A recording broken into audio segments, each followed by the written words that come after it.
So, good morning. I hope everyone's well. Pretty good. Fantastic that you could be here. We have the second block of the R&I days now. Yesterday afternoon, we were focusing more on competition and how to have a competitive edge, innovation and the role in that. Today, in the morning, we're talking about innovation for a greener future. And finally, in the afternoon, we'll be talking about innovation for a fairer future. But without any further ado, let me please introduce the first session. It's EU Missions for the Green Deal, and it's moderated by John Bell. Thank you, Andrew. Good morning, everybody. So we all know that our task is to make peace with nature, and the difference between optimism and hope is a good plan. This morning is about the plan. How are we going to get there?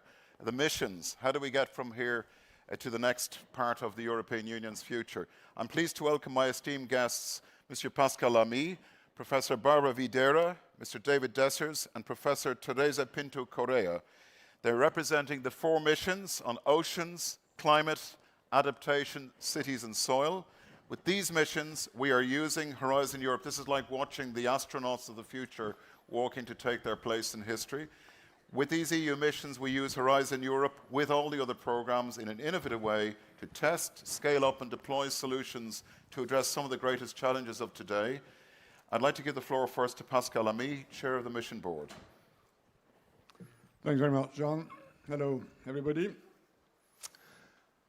Just a few words on missions. Not that I'm the only mission chair. There are 4 otherwise. But I'm speaking in their name, and after quite a lot of internal consultations with them. So I don't need to, I think, repeat what missions are about, how new they are. Let me just, in a few words, say that they are 4 years old. In reality, 2 years old because of 2 years of conception, and 2 first years of implementation, which means that we still have roughly 6 years to go. So in terms of implementation of the mission, we are 1/3 of the way, given that our common horizon is 2030. Now, some would say 2 years on 8 years is too soon to pass judgment. We, mission chairs, do not agree with that. Our view is that after 2 years, we have enough data, experiences, dynamic, to affirm that it works in both of the areas where mission matters, which is ambition and mobilization. In most of the 5 missions, in terms of ambition, cancer, clean cities, soil regeneration, ocean and waters, and adaptation, a lot of the levels of ambition of these missions as they were crafted has now become part of the EU action and goals. And for some of them, like soils, or ocean in EU law, if the nature directive passes the Parliament and Council test, and we know that there are still a few issues, it's the first time such an ambitious goal of regeneration will become EU law. That's in terms of ambition. In terms of mobilization, and I refer to my old mentor who passed away recently, Jacques Delors, who used to say, we have to put society in motion, mettre la société en mouvement. I think it's already clear that for the 5 missions, we have engaged social actors way beyond the usual suspects who benefit from EU research and innovation programs or monies. It's the case in most of the missions. We now have a large citizen base growing, engaging in carrying these missions forward. So it's not anymore something top-down from Brussels. It's something that's now moving bottom-up. And this is extremely important. And you can see that in, for instance, the monies that have been leveraged by some missions. Cancer, for instance, has already leveraged 2 billion euros in varying programs, philanthropies, or even business. It's in the case of Clean Cities, we had sort of more than 300 candidates for zero carbon cities in 2030. 100 of them have been selected, and now we have 20 programs which have already been adopted by the authorities of this city. So it's moving. Finally, and that's my last one, should we be happy? No. Because a lot remains to be done, and we still need to accelerate if we really want to get where the ambition is, and we're not yet there. We still need a few more elements to be sure that we will succeed. Two of them I will mention, and we've been discussing this with the Commission, with the relevant commissioners. The first one is more political ownership. These missions need higher political steer at the highest level of the Commission. And the reality is that for the moment, we do not have enough buy-in by the whole system of the Commission. We have, in many cases, 2 DGs working together, which, by the way, is a first, and that's good. But we still lack, including at member state level, the sort of political, again, support, advocacy, which we need for such an innovation to find its place in the myriad of actions, programs, budgets, and so on.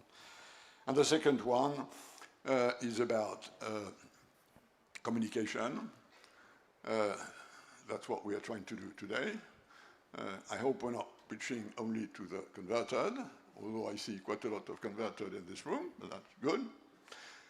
Preaching to the converted is fine, provided the converted go and preach.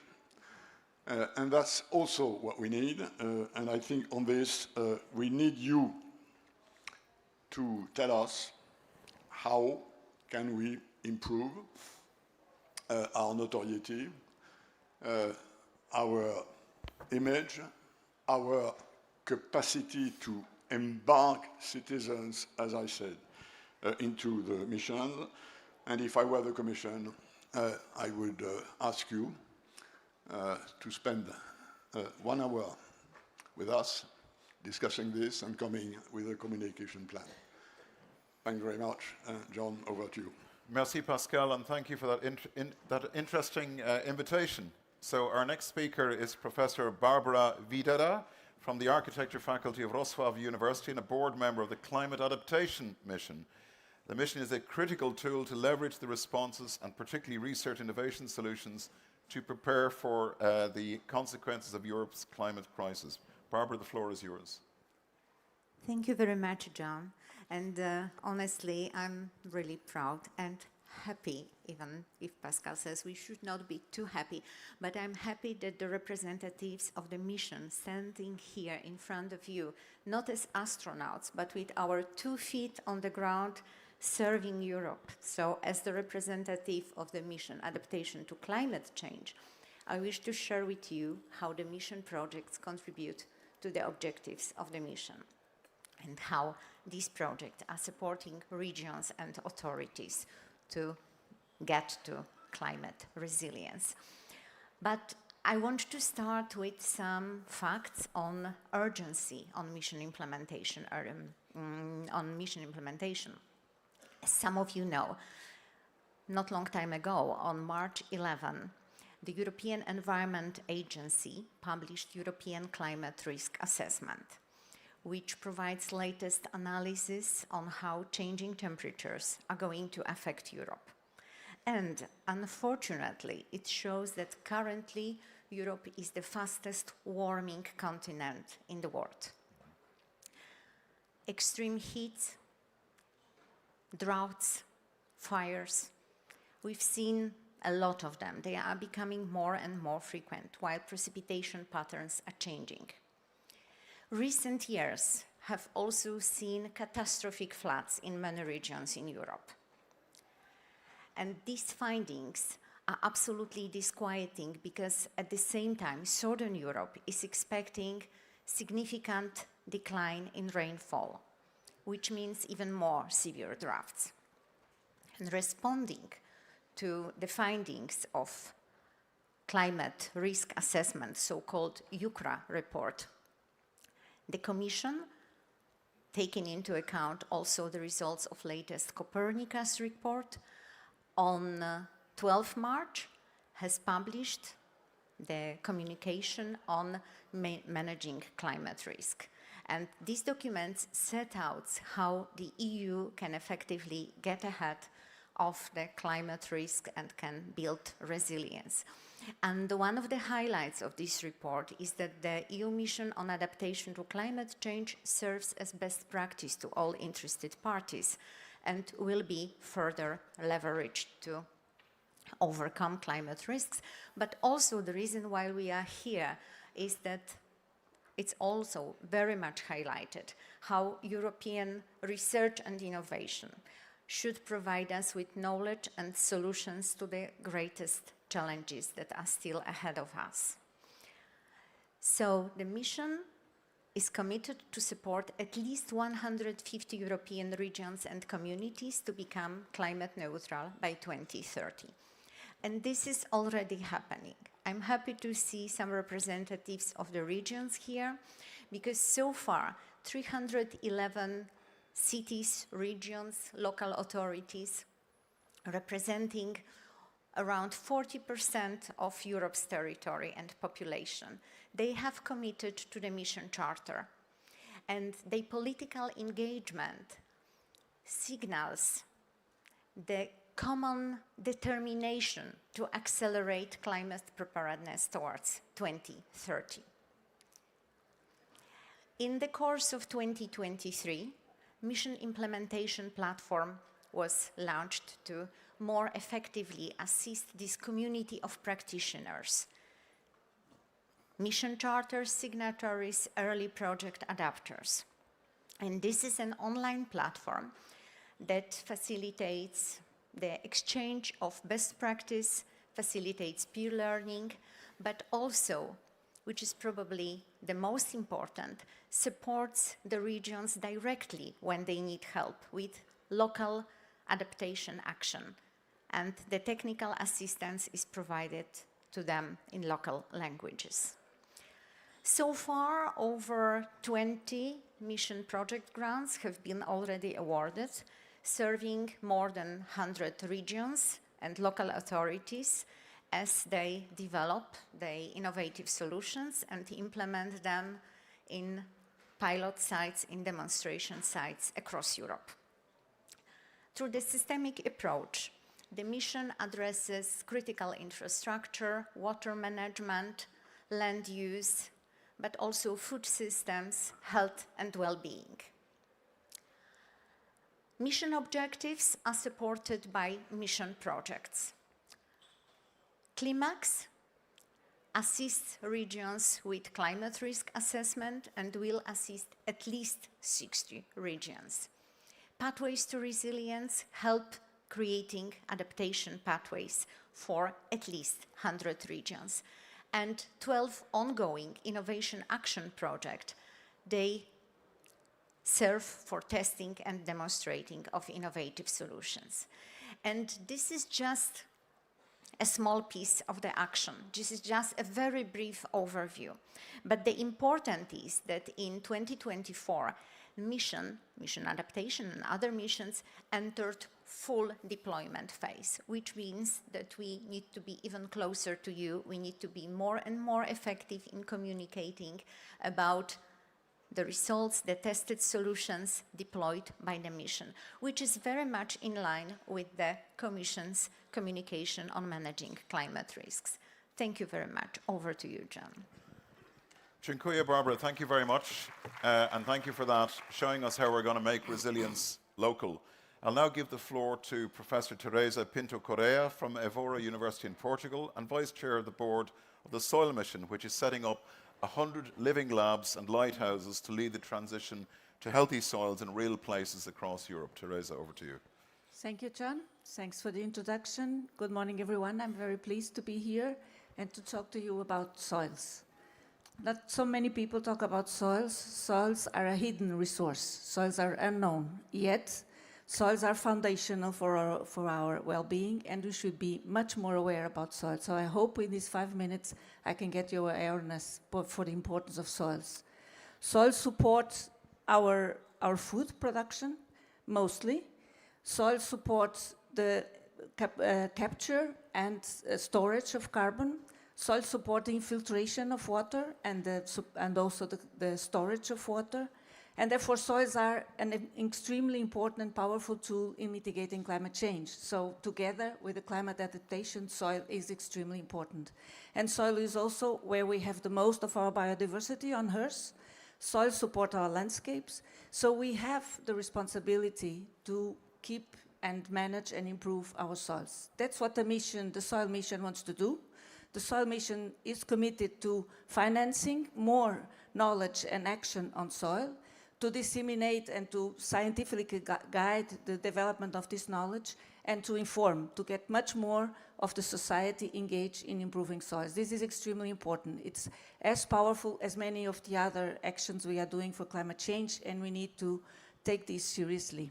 So what does the mission do? The mission mainly is committed to interactive innovation. That means produce knowledge together with those who are going to use it. We are still needing knowledge for soils. There's still a lot of specific context in the Mediterranean, in other parts of Europe where we don't know so much as we know in other parts about the soil. But there's also knowledge transfer gaps and knowledge implementation gaps. So we have the knowledge, but we are not implementing it. We have the knowledge, we are not transferring it to those who use it. Therefore, we have the living labs. Therefore, the idea of the living labs. The idea of the living labs is exactly to have structures which are out there in the regions where we will have 100 living labs by 2030. We have already 25, we will have by the end of 24. But that means more than 1,000 sites where we will be experimenting, and they are real-world sites. So it's dealing with those who are managing the soils and co-constructing the knowledge with them. It is extremely important to put forward the management of the soil in a good way. Besides this, we are working for the monitoring of the soils. We have produced the mission has produced the first set of indicators, which of course need to be improved. Many of the projects which are now financed, they are dealing with this improvement of the indicators, working with member states, working with different conditions of the soil. We are working with the Joint Research Center to create a soil observatory, and we hope and we need the help of the different entities in the different member states to make this monitoring much more efficient, much more on the ground. So monitoring is a big and an important part of it. Besides this, what is the mission? The mission board now, what does the mission board wants to do? The mission board is very much focused on bringing the knowledge and working together with those in practice, but also helping them achieve their targets. So the questions of policies that Pascal just mentioned are extremely important. We have the Common Agriculture Policy, we have environmental policies. We need to take this seriously, that it's not just about one small measure about soils, it should be a higher value in the hierarchy of values guiding our policies. So we want to work for this. We would also want to work for more clear business models, helping those who are managing the soils in sustaining, in being able to sustain the change which we need on soils. That requires investment from large companies. That requires more knowledge on what can be these transformative business models. We hope we can support on that. Furthermore, just to finish, the mission board is very much invested in creating these mirror groups in the different member states. We need this commitment from the member states authorities also. We have already, some of the member states have already their mirror groups. We are still missing a lot.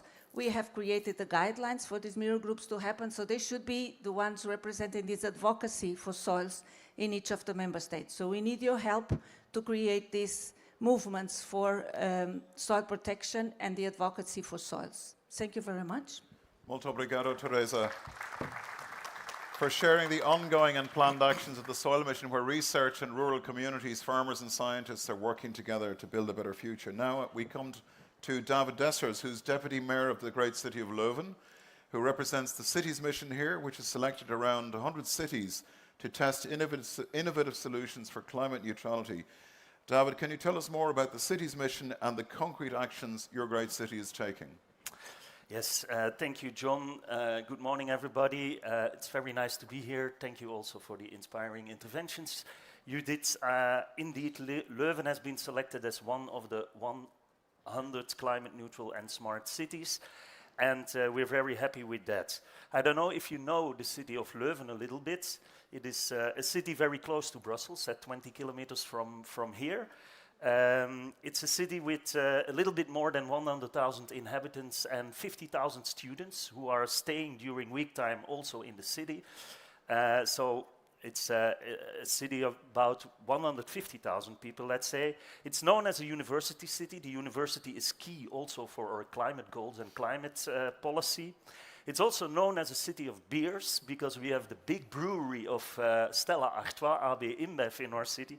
But I hope in recent times it's also known as a city that is busy with a sustainability policy, with ambitious climate goals and with innovation.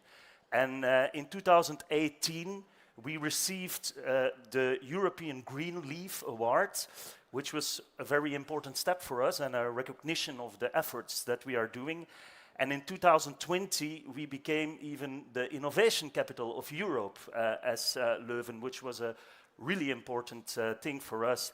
And I think it goes together, the innovation and the sustainability. We want to innovate, but in order to create a better world and to tackle climate change. In fact, Leuven started 10 years ago with a plan to become climate neutral. At that time, the idea was to become climate neutral towards 2050. We created an organization, a collaboration organization, a multi-stakeholder organization called Leuven 2030, because we realized that as a local government, we cannot declare that we will become climate neutral towards 2030, 2050. We need all the stakeholders in the city.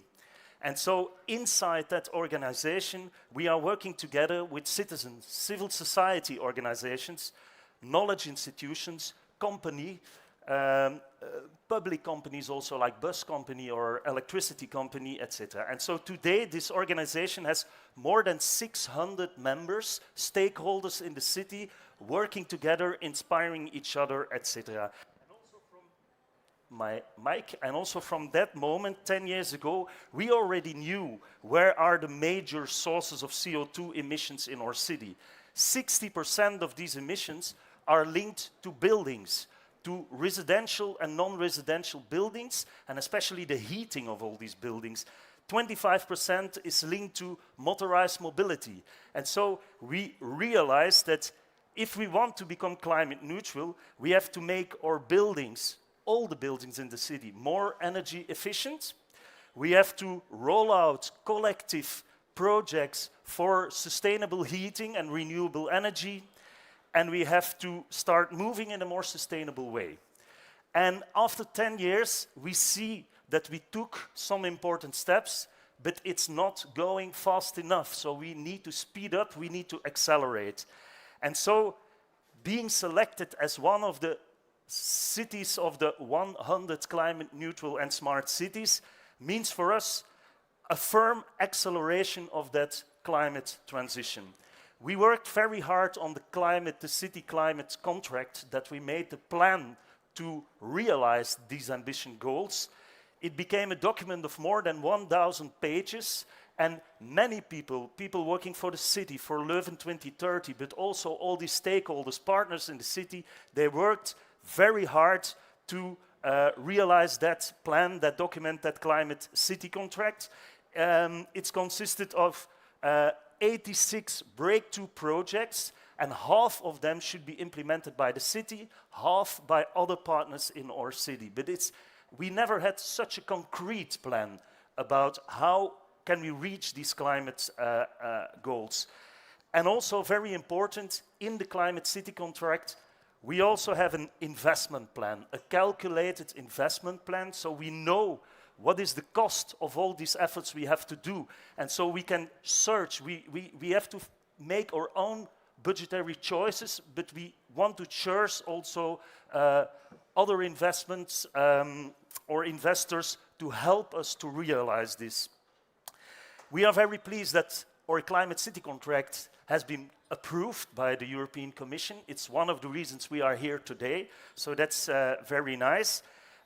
We are absolutely ready as a city to realize the acceleration of this climate transition. We are ready to make consistent choices, and we know, and that is one of the things the plan makes clear, we have to seize every opportunity and exploit every potential. We cannot miss any chance today in the things that we are doing. So that is very important. The Climate City contract of Leuven was presented in Leuven and handed over to Patrick Childs of the mission board, the mission responsible. And we did it on the 23rd of November last year in a concert hall in Leuven. And there were many hundreds of our citizens together there. And so it is clear that the Climate City contract of Leuven has a very citywide support, and that is extremely important, I think. And so indeed the plan is now in place. We need to make the right choices now, and we need to speed up. But we also hope that the European Commission helps us and supports us, and also provides budgets also to help us to realize these plans. So this is an important aspect, and it's certainly the message I want to give. I am coming to my conclusion. I think cities in the world can do their fair part of the struggle against the global warming, and they should do that, they must do that. Cities can lead, and for us it is important when we are talking about it, it's not only about CO2 emissions and lowering the CO2 emissions. I think we have to create a dynamic in our cities and talk about an attractive, green, healthy, prosperous, resilient future for our cities, where it is good to live for our children and for the descendants after us. Thank you. Proficiat, David. I'm ready to move to Leuven now, All but right. I'm bringing our team there in a few months. So this is an extraordinary example of what the transition is about. It's about making life better for real people in real places. Europe is a place as well as an idea. Our last speaker is coming back to Pascal Lamy with a different chapeau on. He'll update us on the Ocean and Waters mission. I hear it's known as the Starfish mission as well in public circles, supporting this transformation of the water system where coastal fishing, marine communities and tourism-dependent regions depend on a healthy ocean water, as indeed we all do. Pascal, to you. Thank you very much, John. The Starfish mission is about regenerating the EU hydrosphere by 20-something, 30, 40, 50, depending on the sensitivity, the fragility of this hydrosphere, meaning both the ocean, the sea, rivers, lakes, water tables, so it's a whole system. We've called it Starfish because we wanted to find a symbol that speaks to the people and that creates emotion. And a starfish is life in water. It's fragile. It's a system with 5 legs and the center, and children love them. And that was a very big reason to choose the starfish as a symbol. It has 5 legs, one about pollution, one about protection, one about sustainable blue economy, and 2, what we call in our technocratic jargon, enablers, science and literacy, And like in the other missions, we have a big problem because we don't know enough of the hydrosphere in order to properly act in regeneration. And the other one is governance. In terms of ambition, I won't repeat what I said a moment ago. It's the case that for ocean and waters and for soils, we now have something enshrined in the EU long-term strategy, 20% regeneration by 2030, and in some specific areas, which are the most damaged, 30% by 2030, and 90% by 2040. So we know the target, this is decided, and we just have to walk the talk. In terms of mobilization, the Starfish mission was innovative. To be frank, at the beginning, when we decided the ambition, we had no clue of how to mobilize the necessary public support. The very concept of a mission is not to get some things done, it's to get some things done at a certain time, but with a lot of public support. And we have invented a few tools, and I must say that John's fertile imagination, as we all know, was very helpful. We invented charters, which is a sort of a door which people open to join a platform. We invented lighthouses, which are platforms for the Atlantic, for the Baltic, for the Danube and Black Sea, and for the Mediterranean, so that we now have a set of tools that allow people to mobilize locally, and this has worked. I was mentioning a few numbers about the missions in general. In the case of Starfish, we've spent roughly 400 million of EU money, and we've mobilized more than 4 billion of other than EU money, which I think is a proper leverage. If everybody could do that with his or her investment, we would be very happy. So we are not just ambitious, we're not just trying to mobilize, we are walking the talk.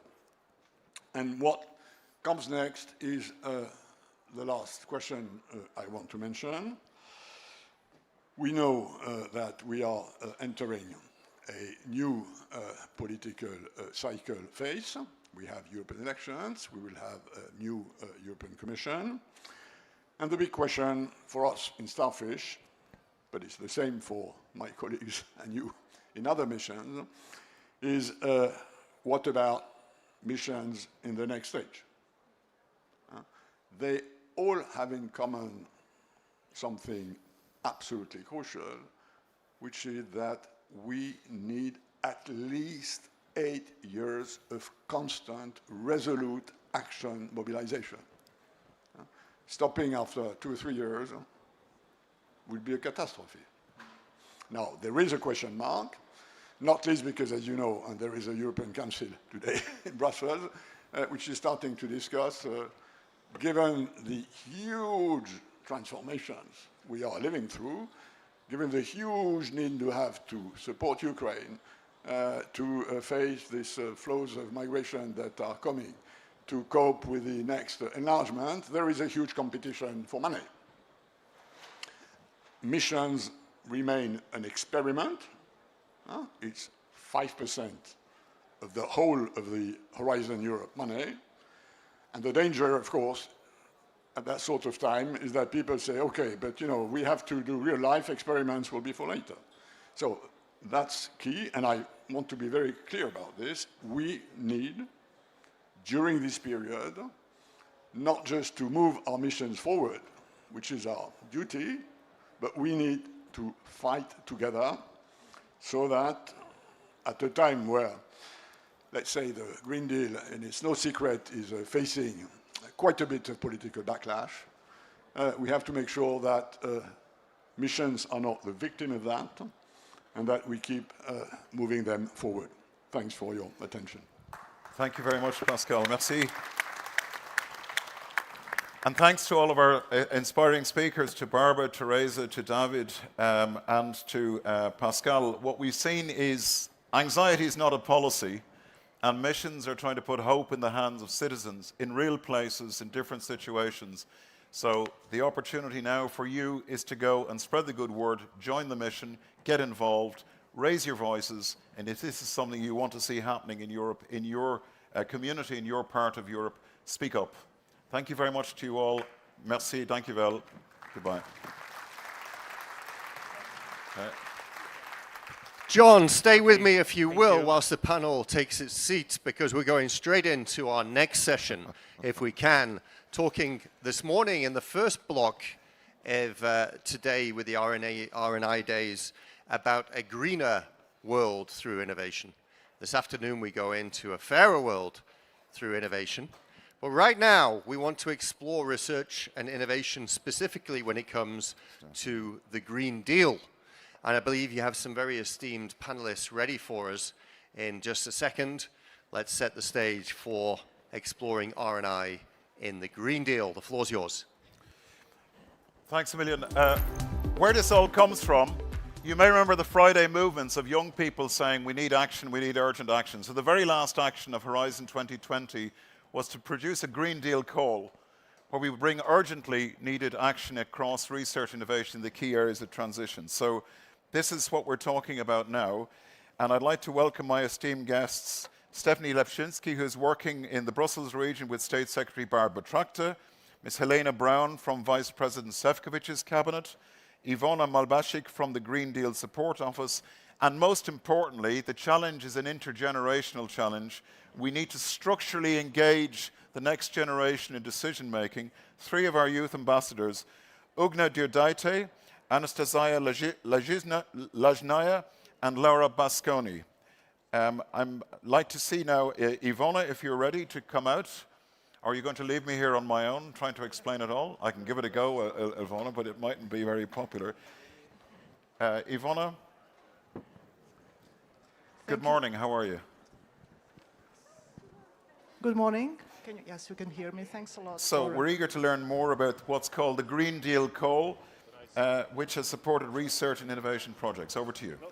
Indeed, as you mentioned, it is a very special and the last call of the Horizon program dedicated to enhance the implementation really of the Green Deal priorities and to help basically make Europe a carbon neutral continent by 2050. If you could go to the first slide, you will see on your screens the distribution of funding per topic area. So I will not go into the detail. I would like to use the time actually to say a few words about the good results these projects are already achieving and what kind of support is provided by the Green Deal Project Support Office. I think, as our word says, it's pretty straightforward. We are there to help project achieve the best results through the collaboration, through joint events, through various activities. I need to click. Okay.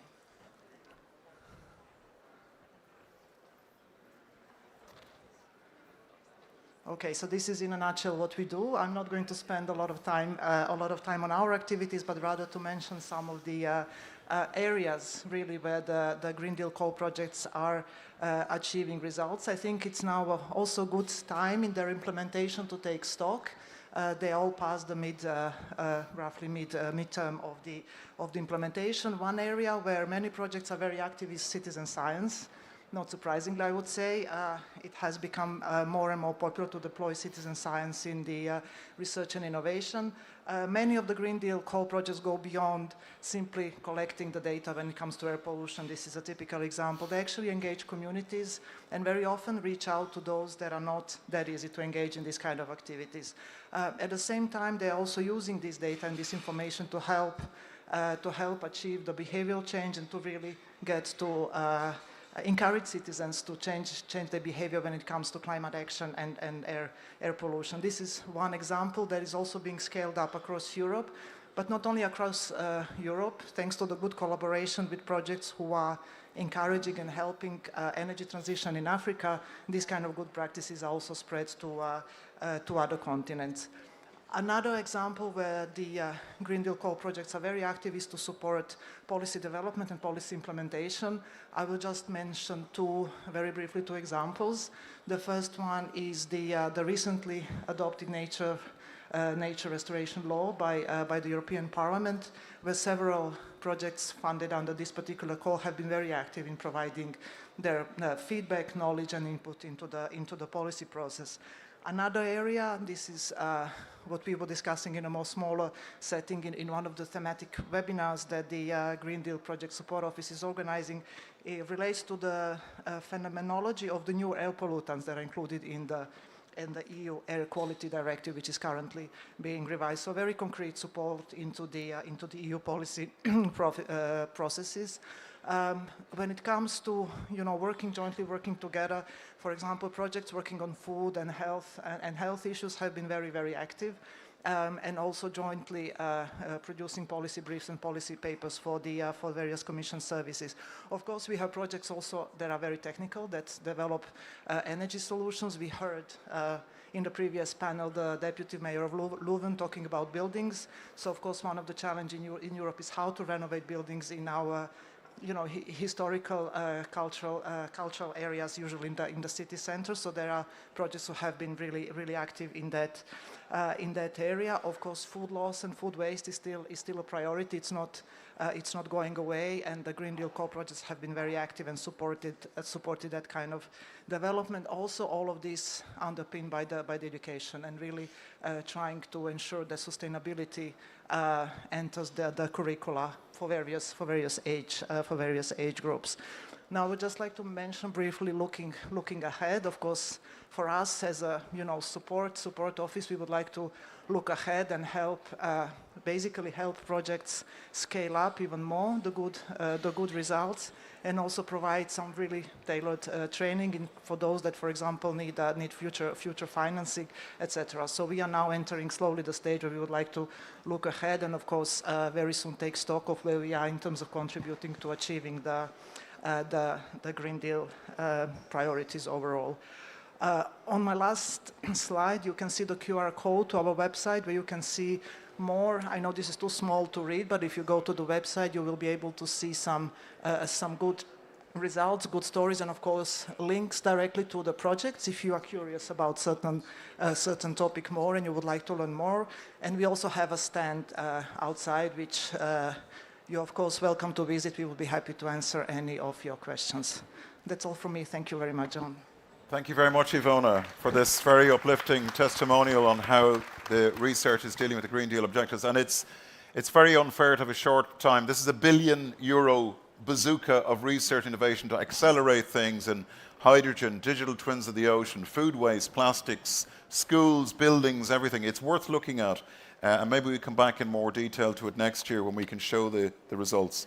So now I have Helena, who I think is here somewhere. Helena Brown. Good morning, Helena. How are you? Very welcome. To talk about the Green Deal itself, which is on everybody's lips at the moment. So Helena, as you know, is working with somebody showing great leadership at the moment, Maroš Šefčovič. Oh, thank you. So Helena, in as neutral as possible an environment as we're living in, the Green Deal was launched in 2019, this remarkable, ambitious, courageous, and well-thought-out vision. How far do you think have we come since then on the road towards meeting our climate objectives? Thank you very much, John, and good morning to everyone. It's really a pleasure to be here. Well, to begin with, maybe just to recall what the European Green Deal is there for. And first and foremost, it is there to deliver economic prosperity, well-being for our societies, our people, and do it in a way that works in synergy with natural world and in respect of ecological boundaries. And essentially, the Green Deal is about building a climate-neutral, circular, and nature-positive economy that is powered by clean energy. And it's very important to emphasize that all these strands of the Green Deal, they are interconnected. They are equally important and we have to advance on those simultaneously. And of course, this is far from being an easy task.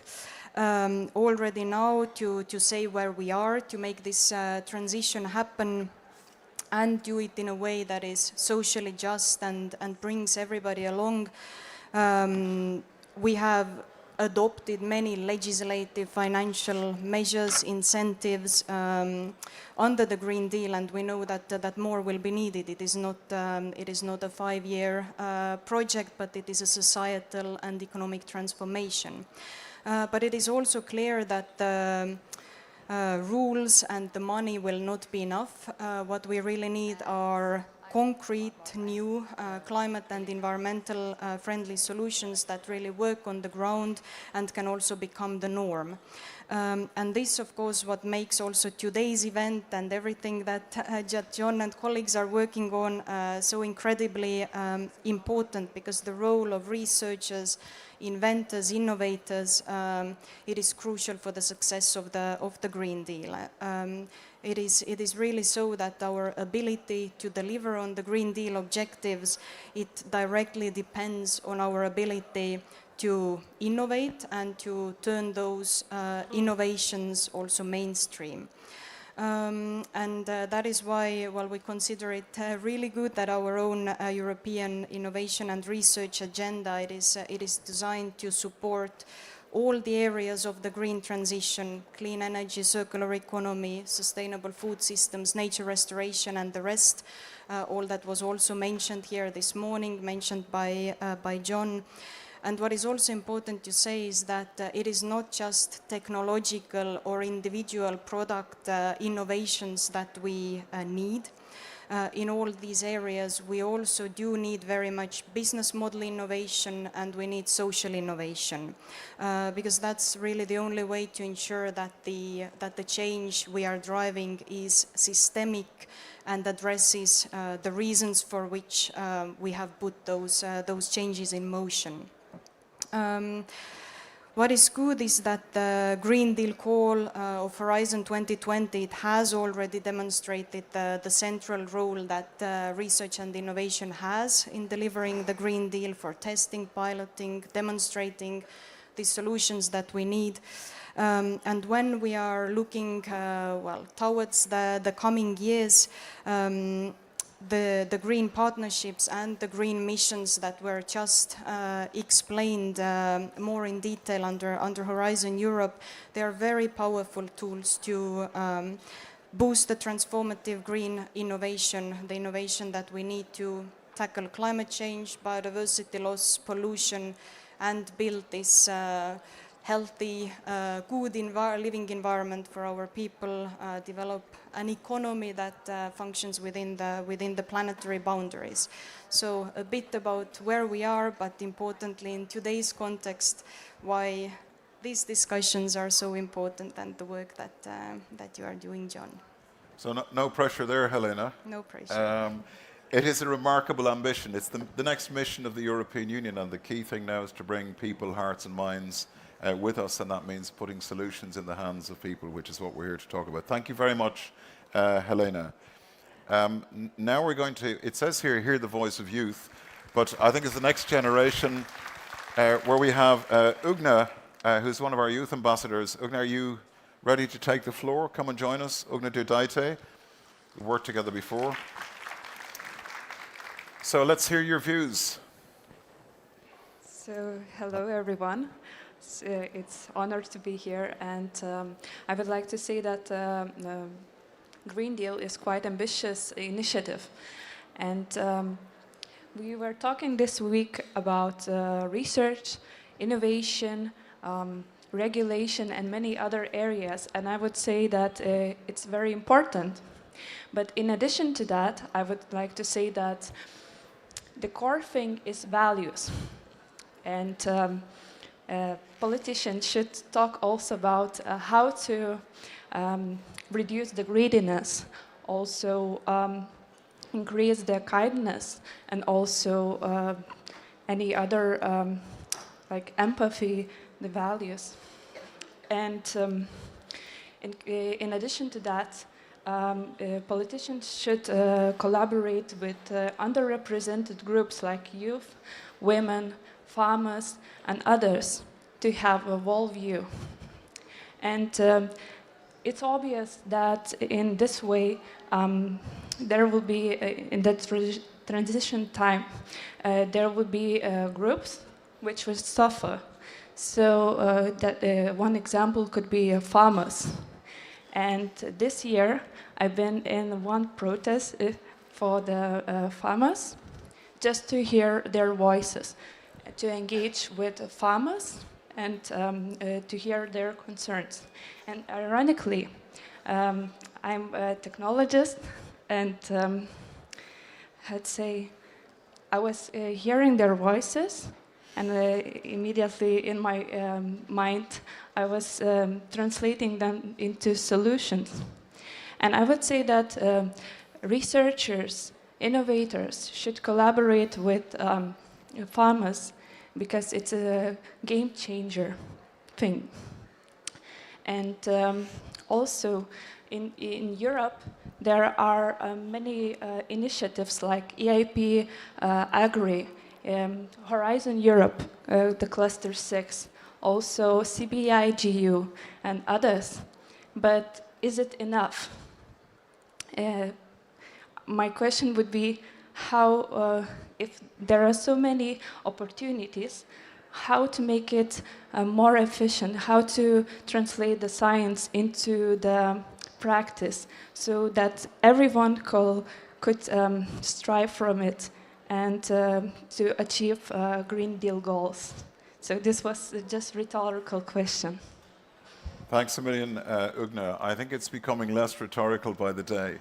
And I think we'll hear later there's a really deep dialogue that is moving as we speak. So now if we can invite Anastasia Lajnia to come and tell us about your views on research innovation in tackling some of these climate gaps. Anastasia, are you online? Thank you very much. Good yes, morning. Good morning, Ukraine. How are you? I'm over there. Hi. Thank you for having me. It's an honor. So thank you. But as I mentioned, there are issues with the lack of available data in many sectors that can prevent the design and implementation of specific Green Deal policies.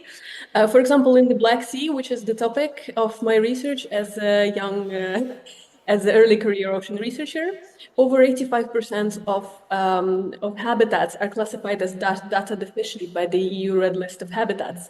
And since the ocean is a very large contributor to food security, to transport, to climate mitigation, these data gaps make it very challenging to make informed and effective policy and management decisions and secure these ecosystem services in the long term. And here, and research and innovation is here to fill in these gaps, either through traditional data collection, time series, but also through developing large-scale innovative methods such as maybe modeling or satellite imagery analyses. This is one of the main focuses on the Bridge Black Sea project, which I'm working with. And secondly, we often observe many disconnects when it comes to environmental research and decision-making, and disconnects between researchers and policymakers, between natural and social sciences, even disconnects between different countries or states or regions. And here, developing and promoting holistic approaches of research can be really helpful. And one of the Green Deal's objectives is to find climate and environmental solutions while putting people first and making sure not to leave anyone behind. And this is where the interdisciplinary research is, can suggest policies that are more inclusive and are likely to be sustainable for the socio-ecological system as a whole, rather than focusing on its components or a group of components. And finally, international collaboration, even beyond EU borders, is key to ensuring that the Green Deal policies are truly effective and in promoting the climate neutral future. Coming back to the Black Sea, to my region, 3 out of 6 riparian countries are EU candidates, and while they are involved in the Green Deal policies, I feel like since the Black Sea is essentially one large shared pool of resources, including these countries further into research and decision-making would lead to more effective policies, while drawing on local expert knowledge and resources and helping the EU integration.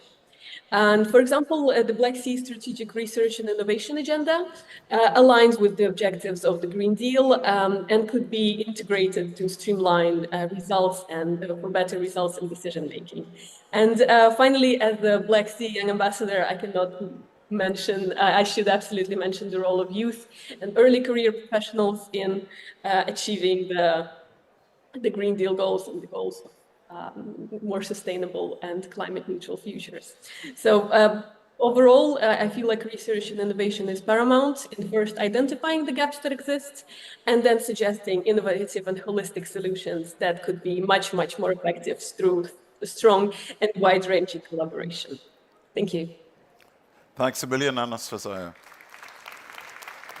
You've just demonstrated why we need to structurally involve early career professionals in the work that we do, and that science is a bridge in the region. The work we're doing in the Black Sea and with you and the youth ambassadors is wonderful.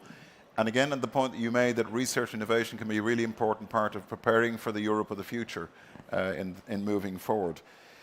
Now, I'd like to, I think, is Stephanie Lepczynski, are you here with us? You're very welcome.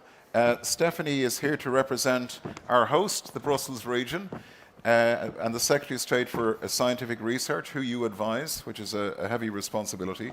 So over to you, Stephanie. Yeah, thank you, John. Yeah, I'm obviously not Barbara Tracht, so she is unfortunately not here today, but I'll share some of her messages and also the Brussels experience. And welcome to the Brussels Capital Region. So to answer your question, thanks. We know in theory, thanks to the work of thousands of researchers, what we need to do to complete the European Green Deal.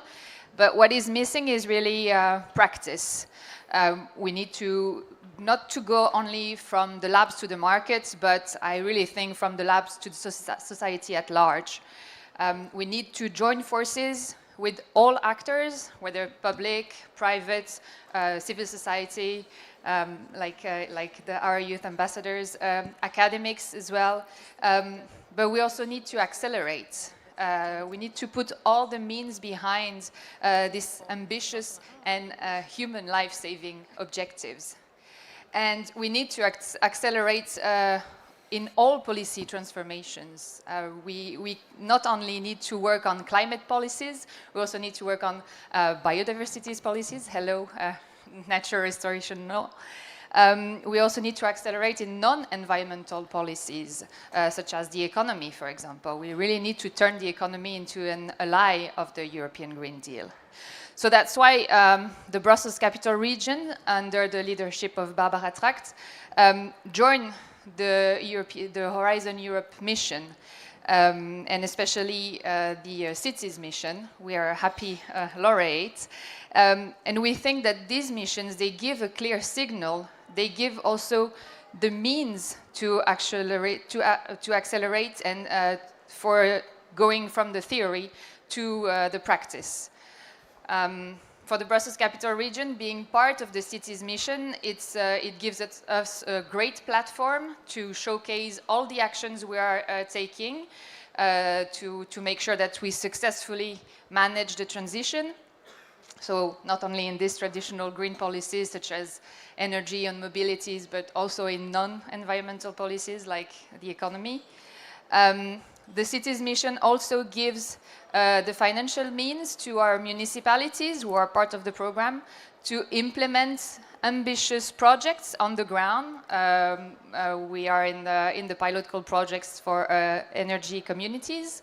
And all of these, I think the missions help to address the gap, because clearly there's no time to waste. I mean, when you probably heard that this week the temperature felt in Brazil reached 62 Celsius degrees. I mean, this shows that every centidegree counts. So we're here to say also that the mission should definitely be continued under the next framework program. They should also be better financed because along the lines of what Mariana Mazzucato has shown in the said within the missions, everyone, all administration should rally around this, around one ambitious goal and put all their efforts around that goal.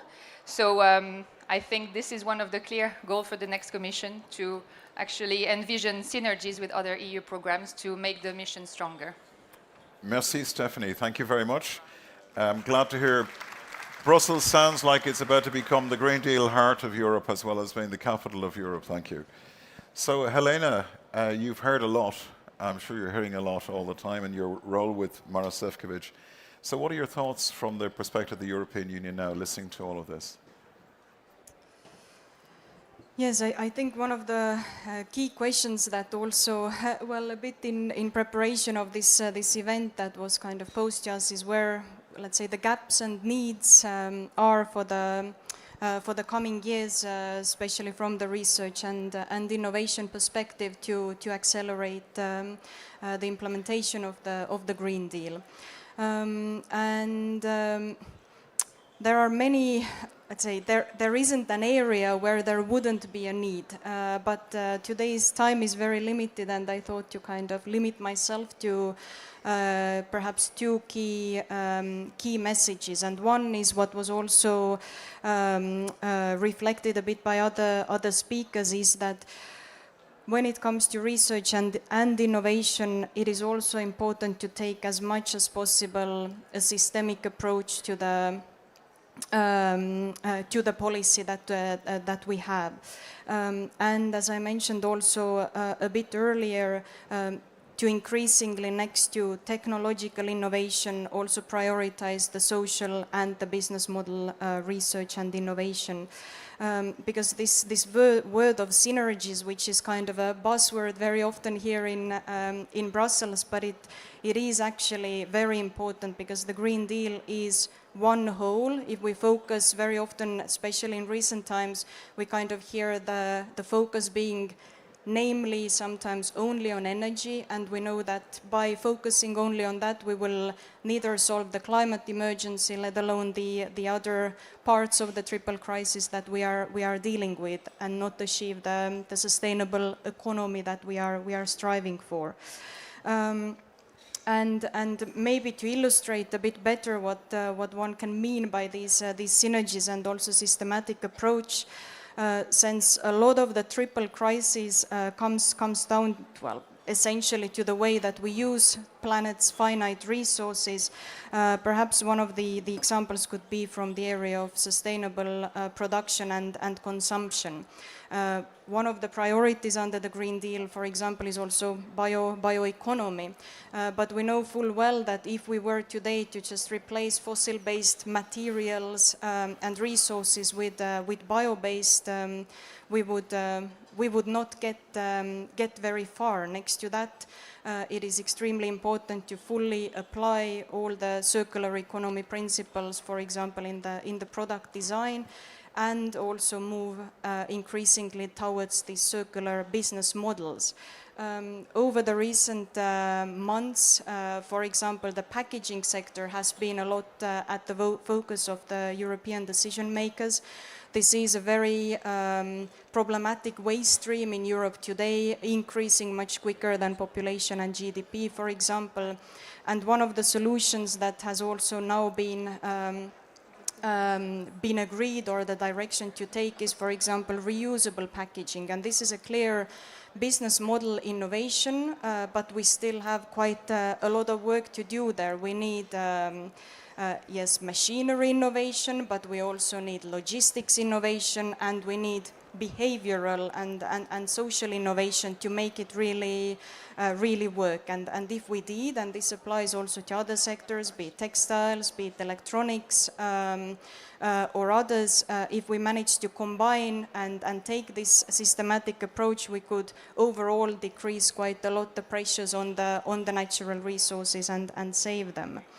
And maybe the second point that I wanted to make is that our experiences so far, they show that out of all the areas covered by the European Green Deal, the most difficult one to create the clear business case for is nature protection, nature restoration. And and of course, we know it is vital that we do change our economy in a way that the most nature-friendly practices, they become also the cheapest, most profitable, most attractive. We also know that we need to find a way to remunerate properly the land managers, the sea managers for the restoration efforts, for the ecosystem services they provide. But today we are not yet there, and what we also see perhaps in the political reality is that this part of the Green Deal creates quite a lot of tensions and emotions. So also here the creativity, the creative potential of the researchers, innovators will remain extremely important for the coming years. Brilliant. Thank you very much, Helena. That's a very good and very insightful overview. So we need to be systemic, we need to be working together through synergies, we need to be social, and we need solutions. And I think the last point that you made, we had a session just beforehand on the missions where we're trying to bring farmers and fisheries people, cities and real citizens together in working. By the way, congratulations, the Commission has announced the bioeconomy strategy will be updated next year, part of the announcements yesterday. So it's great to see the support at the European level. Now, Stephanie, at the level of member states and regions, how do we get civil society involved, the hearts and minds, to reach the Green Deal objectives? Yeah, I think it's good that you have that question, because member states, but also regions and municipalities are really key partners for the Commission to keep engaging with and to actually implement the ambitious goal. Sometimes I would say that regions and municipalities are even more ambitious than the member states. And in Brussels, I would, of course, give this example. We, of course, have aligned our environmental objectives on the objectives of the Green Deal. But we didn't stop there. We sped up, actually, because we also completely aligned our environmental objectives with our economic and research and innovation instruments. Concretely, I can say that like 2 weeks ago, we just completed a modification of our law governing the granting of subsidies for research and innovation projects. And what is at the heart of this modification is really to introduce the notion of social and environmental exemplarity. And also an assessment of ESG criteria in the condition of eligibility for actually getting fundings for an R&I projects at the research at the regional level. So it means that a research and innovation project, if you want to get subsidies for that in the Brussels capital region, you must respect the do no significant harm principle, and you must have a positive impact on the environment or on the social level. This is, I think, a complete paradigm shift because and this paradigm shift actually helps the research and innovation sphere to become an ally in the transition. So with this reform, the Brussels capital region gives a clear signal to the R&I ecosystem, and yeah, we have a very innovative and dynamic innovation ecosystem, because according to the Commission rankings, we are innovation leader. But we are convinced that giving the innovators this signal that they must internalize their environmental and social impact, that will give them a true competitive advantage going forward. But we're also convinced that it's not enough for the Brussels region to do all this on its own. We would be much stronger if there would be a clear signal at the European Commission that we would, for example, also include this ESG criteria into the eligibility of the projects for Horizon Europe. So we are showing the way, and we hope that this can influence the Commission to take a bold move, like you did, for example, in the a few years ago in the Horizon Europe, to say that we need a gender criteria to be eligible. I think we need to do the same for environmental and social aspects, because once again, there's no time to waste. Thank you very much, Stephanie. Brussels, showing Brussels the way. So again, speak up. We need to hear the regions and cities and municipalities saying that this is how we want to get there together. Now, I'd like to ask Laura Basconi to join us here. Laura, you're going to get the final word, you'll be glad to hear. So, to talk about how we can make sure that we have everyone on board in tackling the climate crisis. Laura, over to you. Thank you, John. And I'm honored to be here with you. It's a women-led panel, so I'm pretty honored, actually. Yeah, indeed. Let's have an applause. Thank you.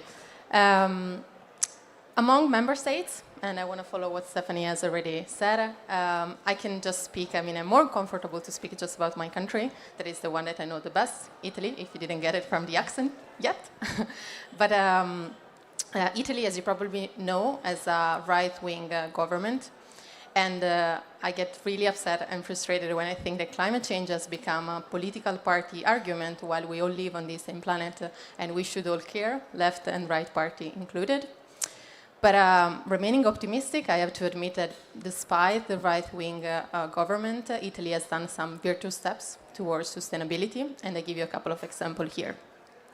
The first is related with a draft law for the establishment of the capital of sustainable mobility that will change every year, and that is going to foster and create a debate among municipalities that will start to discussing environmental policy issues. And the winner will receive that year some financial flow from the central government. The latter example I would like to share with you is related with a law that has been already approved for the establishment of renewable energy communities, RECs, providing for tariff incentive and non-repayable contributions that will cover up to 40% of the investment for renewable energy communities in Italian municipalities. I believe we are in the historical time when really member states really need to walk the talk. Having ambitious agenda is just the first step of a longer journey. And we're lucky enough that European Union has already set the path. So we just need to follow. Policy and decision maker needs to do their jobs, but at the same time, civil society, as Stephanie said, should be involved and educated on sustainable matters. And that's what we do at eWorld. I'm indeed the climate change mitigation manager in the innovation team at eWorld, which is the UN and currently, more recently and proudly, even the European Union Climate Pact official digital platform to support the Act Now campaign. So we are really on a mission to engage and empower the civil society and to commit people to climate action. eWorld comes as an app. We continuously work with researchers mainly from the University of Copenhagen and Cambridge to find the best lever to make people turn to more sustainable lifestyle. It's a long journey, it's difficult, but we are making all the efforts possible. Research, innovation, and tech are helping us to create what we believe to be, at this present time, one of the most suitable guide to sustainability. Indeed, it comes as an app on our phones, reachable as far as our pockets. We want to reach as many people as possible, so if you can help us, like you can just download the app for free as well yourself, but at the same time, if you think about any possible partnership we can have with you, we're really happy to reach as many citizens in Europe and beyond as possible, coming with the European Union and the United Nations as well. And we believe that our run is part of a marathon of people that are moving and changing for the same goal, which is the one of keeping our planet as livable as it is for us, getting older, but even for new generation to come. Thanks. Thank you very much, Laura. Grazie mille. So there we go. Leadership is not in short supply. Ideas are not in short supply. Time may be a little bit in short supply. And hope is what people need. And hope comes from leadership, and hope comes from having a good plan. So I want to thank all of our speakers this morning. Ivona, wherever you have disappeared to, good to see you there. Stephanie, Helena, Ugna, Anastasia, and Laura for sharing your views and your leadership. And please get out there and mobilize people for a better future. Thank you very much. A round of applause for John Bell as well. Thank you. And Slavia Ukraina. Thank you very much for that very vibrant session. We're going to have a coffee break now, but at 10:30 there are two more workshops. In workshop number 1, talk about leadership, leading by example. And in workshop number 2, energy-intensive industries. We'll see you back here in the plenary for Advanced Materials for Industrial Leadership with Marc Lemaitre at 11. Have a good coffee break. Thank you.